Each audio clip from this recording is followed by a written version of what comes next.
우리가 지난 시간에 노아가 방주에서 나오자마자 하나님 앞에 제단을 쌓아 제물을 드렸죠. 그러자 하나님께서 에덴 동산에서 아담에게 주었던 복을 다시 회복시켜 주셨습니다.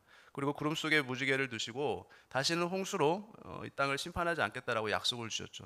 그리고 나서 오늘 본문에 보면 이제 노아가 농사를 시작합니다. 그리고 포도나무를 심어서 이제 포도주를 이제 만들었겠죠. 그래서 포도주를 취해서 장막 안에서 이제 옷을 벗고 이제 잠을 자고 있었어요. 근데 그렇게 노아가 옷을 벗고 있는데 그 수치를 드러낸 모습을 보죠. 노아의 아들 함이 그것을 목격합니다. 그래서 그것을 또 형제들에게 가서 알리죠. 근데 그 형제들 중에 셈과 야벳은 자신들의 겉옷을 가지고 가서 그 아버지의 하체를 덮어줍니다. 노아가 한 행동은 하나님의 계획과 뜻을 이루려고 하시는 하나님의 의도가 개입되어 있었어요. 그런데 함은 그 노아의 내면의 세계, 즉 그 속 깊은 뜻을 전혀 알지 못했어요. 즉 영적인 것을 보지 못하고 겉으로 보이는 현상적인 것만 보고 그 형제들에게 가서 아버지의 수치를 비난했던 것입니다. 그런데 셈과 야벳은 아버지가 하려는 그 의도를 깨닫고 도리어 자기들의 옷을 가지고 가서 그 아버지의 벗은 몸을 덮어주었어요. 우리도 하나님의 구속사가 내포되어 있는 그 십자가, 그것을 보면서 외형적인 형상의 모습만을 보지 말고 구속사, 실제 그 주님의 구속사를 바라봐야 되는 것이죠. 만약에 그것을 바라보지 못한다면 우리 개개인에게 구원의 역사는 일어나지 않을 것이에요. 그것을 우리가 깨달으라고 오늘 본문은 우리에게 교훈을 주고 있습니다. 주님의 십자가의 고난은 나를 위한 고난입니다. 그리고 나의 죄 때문에 죽으셨다는 것을 깨달을 때 우리가 하나님과의 진정한 관계 속에서 믿음이 형성되는 것이죠. 그러니까 셈과 함, 야벳 중에서 셈과 야벳은 그 예수님의 구속의 역사를 나를 위한 구속의 역사로 믿었기 때문에 아버지의 하체를 보았지만 덮어줌의 은혜가 있었던 것이고, 그리고 함은 그 십자가의 구속이 숨어있는 하나님의 의도를 자기를 위한 것이라고 전혀 인정하지 못했어요. 그래서 비난했어요. 그래서 본문에 보면 노아가 술에서 깨어나서 함이 자신에게 했던 일을 알고 처음으로 행한 일이 뭡니까? 바로 함의 아들 가나안을 저주하는 것이었어요. 술에서 깨어나자 첫 번째 했던 일이 저주하는 일이었던 것이죠. 우리가 이 본문을 문자적으로만 보면은 하나님의 깊은 영적 의도를 깨달을 수가 없어요. 함의 입장에서는 노아가 잘못한 것이에요. 자신의 아버지가 술을 먹고 추태를 부린 것처럼 보이죠. 그렇기 때문에 함의 입장에서는 노아가 잘못한 것이 분명해요. 어떻게 할아버지가 눈에 넣어도 아프지 않을 그 손자들에게 저주를 했다는 것은 우리가 볼 때 선뜻 이해가 가지 않습니다. 또 잘못은 아들이 했는데 저주는 누가 받아요? 후손이 받아요. 그런데 함이 한 일이 노아의 입장에서는 이 하나님의 관점으로 볼 때 엄청난 잘못을 했다라는 것이죠. 그런데 문제는 지금부터 시작이 됩니다. 노아가 이제 장막에서 포도주를 마시고 잠을 자고 있는 모습을 가나안의 아비 함이 목격하는데 이것을 형제들에게 그대로 알리는 내용이 본문의 내용이에요. 중요한 것은 자신의 아버지가 옷을 벗고 잠을 잔다는 것을 형제들에게 말했다고 해서 저주를 받는다는 것은 정말 이상한 일이죠. 아니 어떻게 술을 먹고 옷을 벗고 잤는데 깨어나서 그것을 알렸다고 해서 저주를 퍼부을 수 있을까요? 그렇다면 이 죄는 도덕적인 죄가 아니고 영적인 죄가 분명하다는 거죠. 노아가 술에서 깨어나서 제일 먼저 한 일이 저주하는 일이었어요. 조금 더 망설이지 않고 저주해 버리죠. 그리고 셈과 야벳은 아버지의 하체를 덮어주었는데 그 결과로 그 후손들이 축복을 받아요. 그러니까 이 둘은 모두가 예언적 저주이고 예언적 축복이라는 것을 우리가 알 수 있죠. 그런데 학자들의 견해를 보면 함이 저주를 받아야 될 만큼 큰 잘못을 한 것은 아니지 않느냐 하면서 의문점을 갖기도 하죠. 또 함이 잘못했으면 함이 저주를 받아야지 왜 함의 아들 가나안이 저주를 받아야 하는가라고 말하기도 해요. 또 셈과 야벳이 아버지의 실수를 덮어주었듯이 우리도 부모의 실수를 덮어주면 축복을 받고 또 저주를 받지 않는다라고 하면서 부모를 공경하라라고 말하기도 해요. 또 노아의 축복과 저주가 이루어졌듯이 말에는 권세가 있어서 윗사람이 아랫사람에게 저주하면 그 저주가 그대로 이루어진다라고 말하기도 합니다. 또 아담이 에덴 동산에서 실패한 것처럼 노아도 구원받고 난 이후에 그의 구원의 은혜가 얼마 가지 못해서 실패함으로 인해서 죄인의 모습으로 다시 돌아가서 아담이 에덴 동산을 지키지 못했던 것처럼 이 노아도 구원의 은혜를 지키지 못한 것이다라고 말하기도 해요. 그런데 성경에서 뭐라고 얘기하냐면 노아는 당대의 의인이요 완전한 자라라고 말하고 있죠. 그리고 노아가 잘못을 했는데 그 잘못한 노아를 하나님께서 책망하시지도 않아요.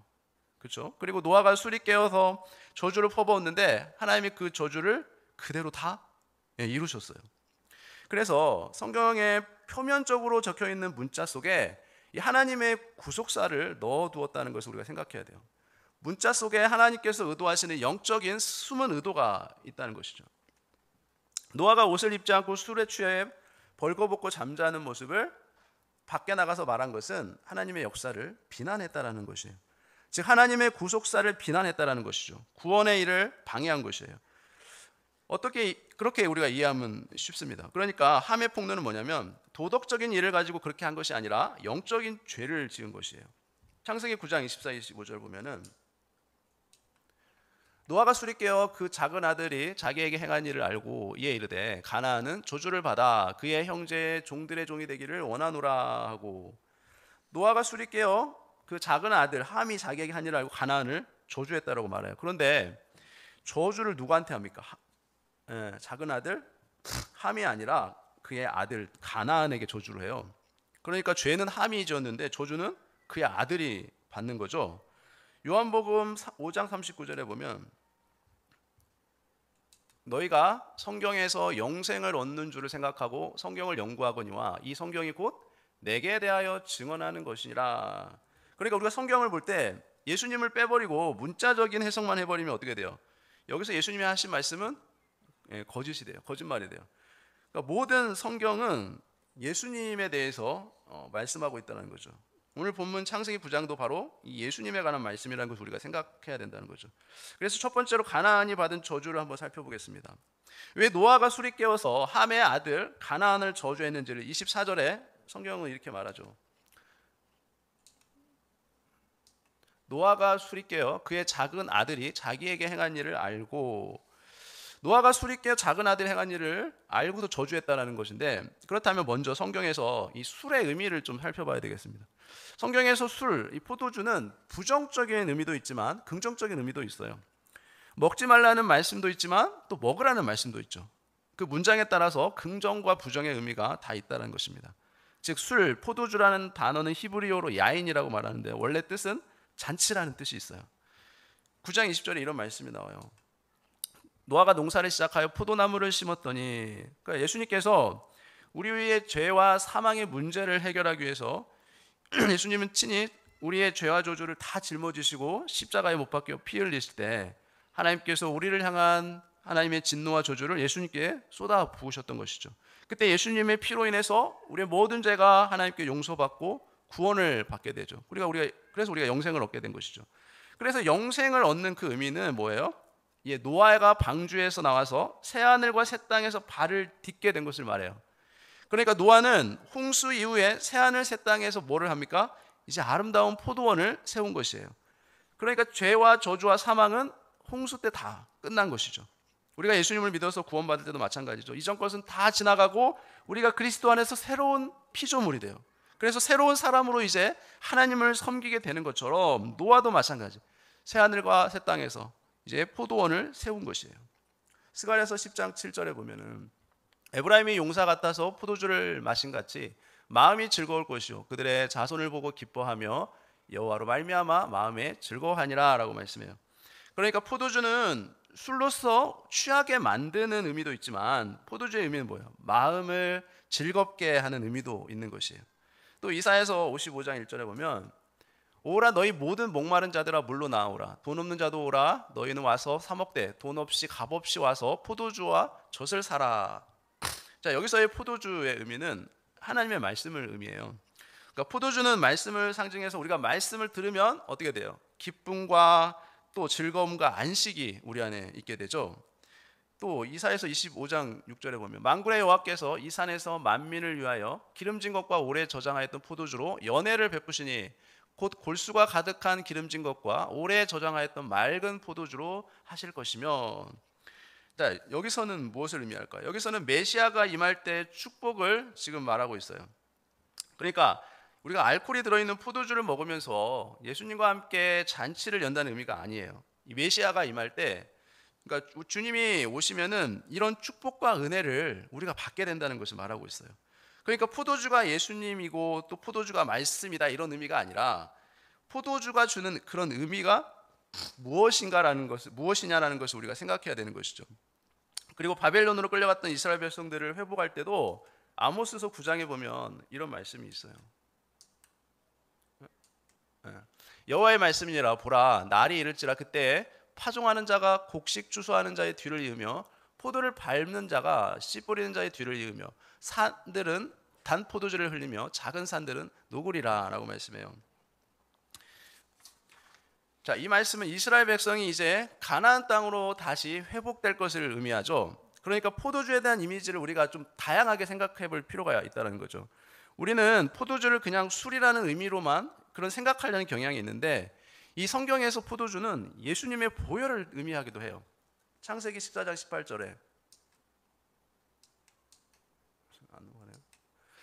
살레망 멜기세덱이 떡과 포도주를 가지고 나왔으니 그는 지극히 높으신 하나님의 제사장이었더라.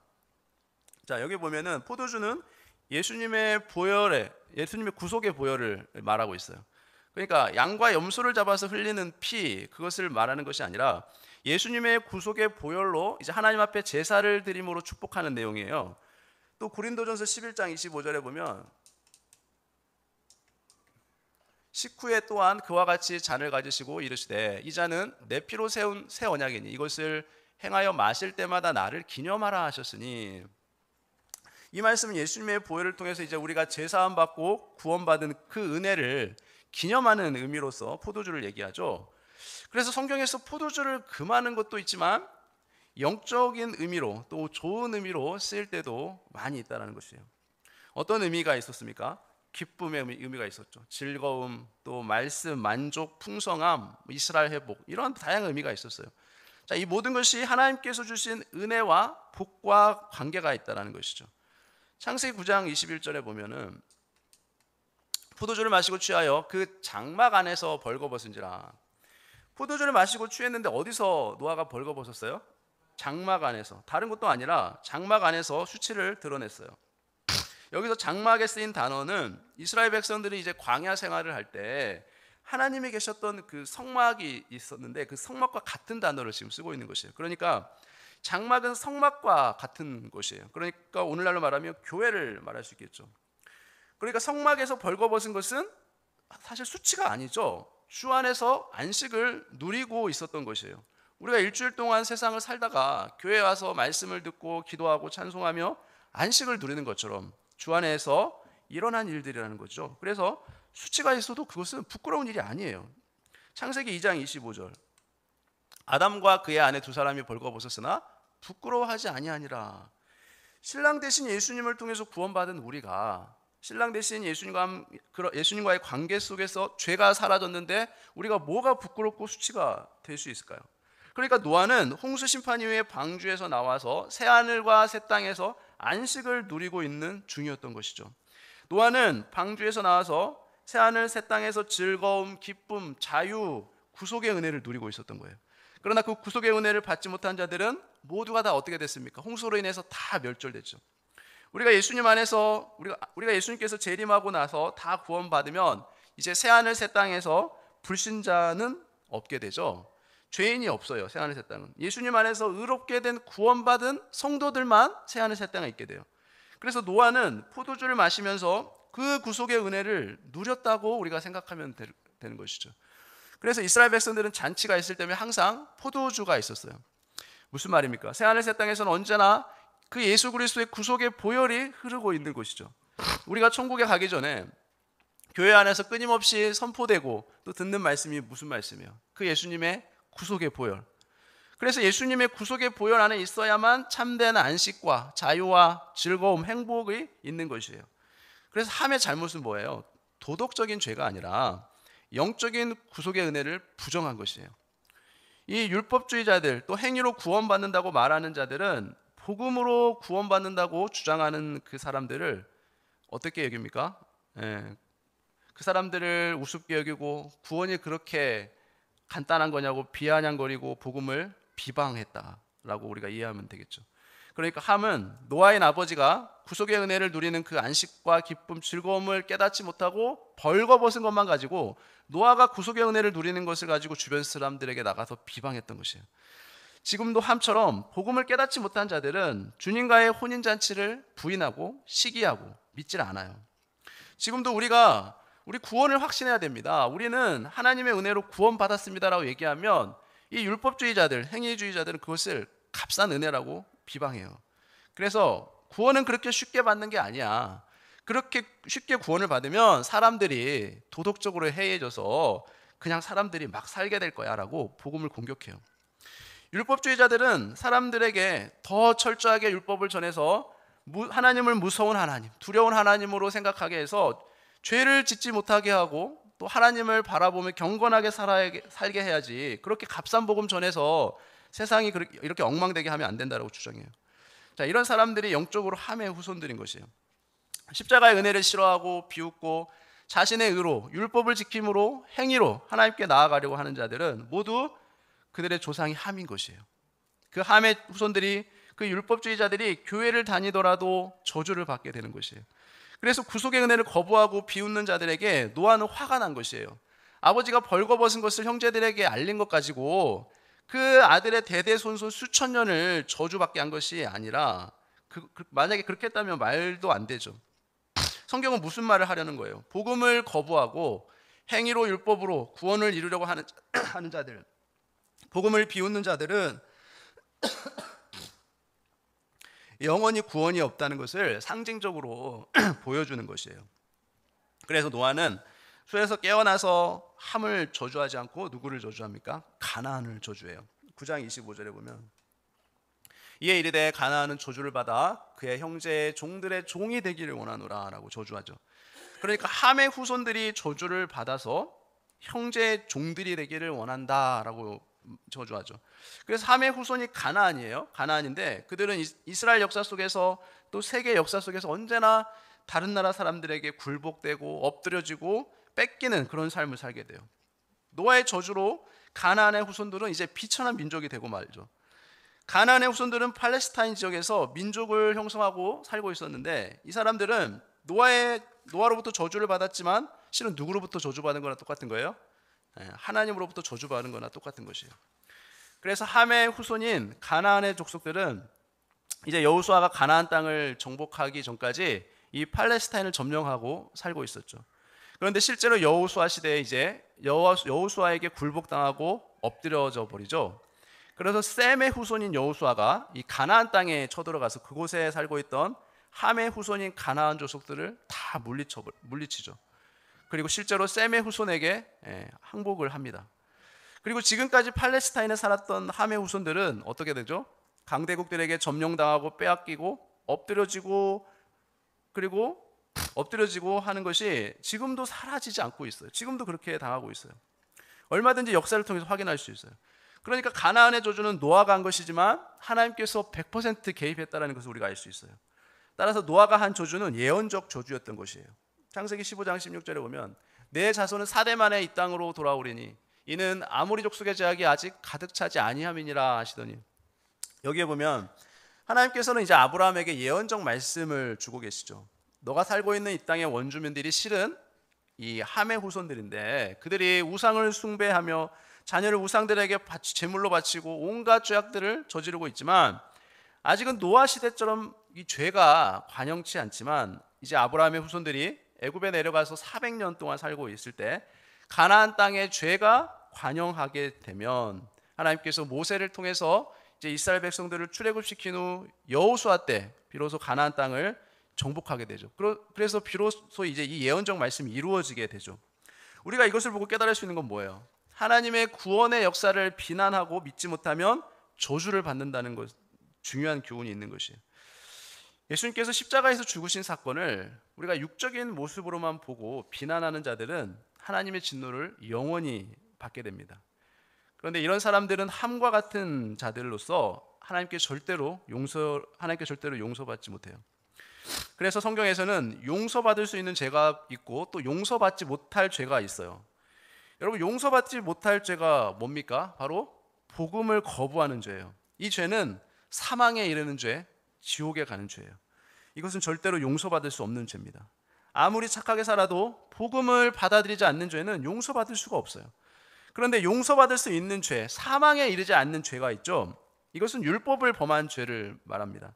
구원받은 사람이 그 이후에 자범죄를 짓는 그 죄, 지옥에 가지는 않지만, 그러나 그런 죄는 지옥에 가지 않지만 예수님을 믿지 않고 복음을 받아들이지 않는 죄, 그 죄는 절대로 용서받을 수가 없어요.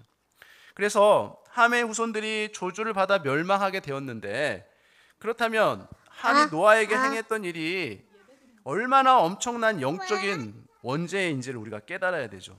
함이 그리스도를 부인하고 시기하고 모욕했기 때문에 저주를 받은 것처럼 이스라엘 백성들이 결국 예수님을 십자가에 못 박음으로 인해서 어떻게 돼요? 초대교회 당시 100만 명의 유대인들이 로마에 의해서 죽임을 당합니다. 그리고 나중에 독일 히틀러에 의해서는 600만 명의 유대인들이 죽임을 당하게 돼요. 그래서 예수님을 부인하는 것은 영원한 진노를 받을 수밖에 없는 죄이기 때문에 이 죄는 용서받을 수 없는 죄가 되는 것이에요. 물론 우리는 이 세상을 살면서 도덕적인 죄를 짓고 살고 있죠. 그러나 죽을 때까지 우리에게 뭐가 있어요? 회개할 수 있는 기회가 있어요. 그리고 회개하면 하나님이 어떻게 해주십니까? 용서해 주시는 것이죠. 그러니까 우리는 얼마나 큰 은혜 가운데 사는지 몰라요. 우리가 예수님을 믿고 죄를 짓더라도 그것은 징계에 대한 것이에요. 또 기도의 응답에 대한 것이고 상급에 대한 것이지, 죽음 이후 우리의 내세의 사망과 관계된 것은 아니라는 것입니다. 그래서 우리가 율법을 지키지 않을 때는 징계를 당하지만 예수님을 믿지 않는 것은 영원한 심판이 있는 것이에요. 그 다음에 생각해 볼 것은 뭐냐면, 가나안에 낳은 아들이 모두 11명이 있었어요. 그런데 그 아들이 살던 땅이 어느 땅이었습니까? 바로 가나안 땅이었어요. 아르와 족속과 스말 족속과 하마 족속을 낳았더니 이후로 가나안 자손의 족속이 흩어져 나아갔더라라고 말씀하죠. 그러니까 가나안 족속이 살던 땅이 가나안 땅이 된 것이에요. 이 가나안 땅은 어떤 땅이에요? 저주받은 땅이 되었죠. 그래서 왜 그렇게 된 거예요? 저주받은 사람들이 사는 땅이니까, 저주받은 사람들이 가나안 땅에 사니까 그 땅이 저주를 받은 거예요. 가나안이라는 사람이 가나안 땅에 사니까 땅은 멀쩡한데 저주받은 사람이 사니까 땅이 저주받은 거죠. 그런데 신기하게도 복받은 이스라엘 백성들이 그 저주받은 땅에 들어가서 살았더니 그 땅이 어떻게 돼요? 젖과 꿀이 흐르는 땅으로 바뀌죠. 그러니까 복받은 사람이 저주받은 땅에 가면 그 땅은 회복되는 것이에요. 그러므로 복은 환경에 있는 것이 아니라 누구에게 있어요? 사람에게 있는 것이에요. 축복과 저주, 행복과 불행은 땅에서, 환경에서 결정되는 것이 아니라 바로 사람에게서, 우리 자신, 나에게서 결정되는 거예요. 왜냐하면 젖과 꿀이 흐르는 땅보다 더 좋은 땅이 어디였습니까? 에덴 동산이었죠. 하나님께 범죄한 아담에게 저주가 임하니까 그 땅도 어떻게 돼요? 저주를 받게 돼요. 아담에게 이르시되 내가 내 아내의 말을 듣고 내게 먹지 말래 한 나무 열매를 먹었은즉 땅은 너로 말미암아 저주를 받고 너는 내 평생에 수고하여야 그 소산을 먹으리라. 땅이 내게 가시덤불과 엉겅퀴를 낼 것이라. 내가 먹을 것은 밭의 채소인즉. 자, 아담이 저주를 받으니까 아담이 가는 곳곳마다 저주를 받게 돼요. 땅이 저주를 받아요. 이것이 영적인 원리죠. 그러니까 똑같은 땅인데 복 있는 사람이 사느냐, 저주받은 사람이 사느냐에 따라서 그 땅이 결정된다는 것이에요. 내가 어떤 사람이냐에 따라서 내가 머물고 있는 곳이, 내가 어디든지 있든지 간에 그 땅이 바뀌어 버린다는 것이에요. 여러분, 가까이에 있는 우리 북한 땅을 한번 볼까요? 그 땅을 보더라도 여러분, 그곳은 김일성, 김정일, 김정은 그 세 사람의 우상숭배 체제로 이루어진 공산당 사이비 종교 집단이에요. 그곳에는 복음을 거부하고 교회를 핍박하고 하나님 앞에 저주받은 자들이 살기 때문에 그 땅이 어떻습니까?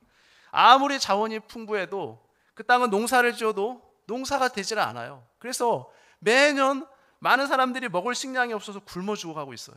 그 땅은 저주받은 땅이 되고 만 것이에요. 그러나 저주받은 이 황무지 같은 우리 조선 땅에 복음을 받은 하나님의 사람들이 와서 복음을 전해주고 많은 교회들이 이 땅 가운데 세워졌어요. 그리고 우리나라는 세계적으로 강대국으로 발전했어요. 그 복을 받게 되었어요. 저와 여러분은 복 있는 사람입니까? 아니면 복이 없는 사람입니까?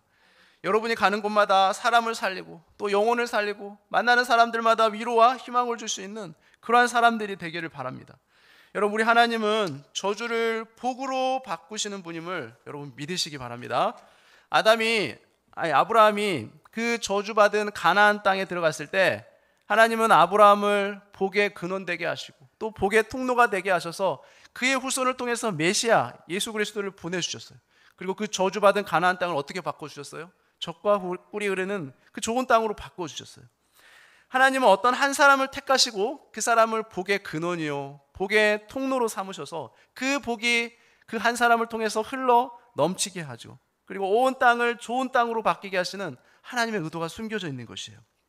그래서 우리는 내가 속한 곳에서 누구 때문이라고 다른 사람을 비난하거나 또 내 책임을 다른 사람에게 떠넘기거나 또 환경을 탓하기 전에 내가 진정 복받은 사람인가를 우리가 되돌아봐야 되는 것이에요.